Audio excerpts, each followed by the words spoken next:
You ask Tiger to solve. This deals with linear equations with one unknown. The final result is g=4. Let's solve it step by step. Simplify the expression. Expand the parentheses.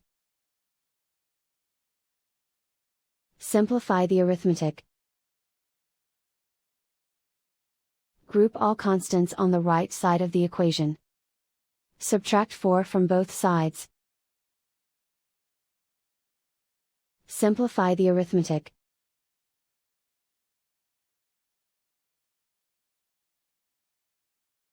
Isolate the g. Divide both sides by 4.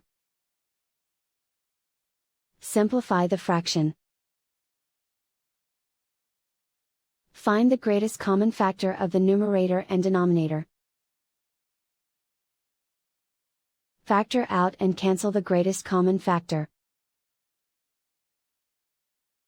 And so the final result is g=4.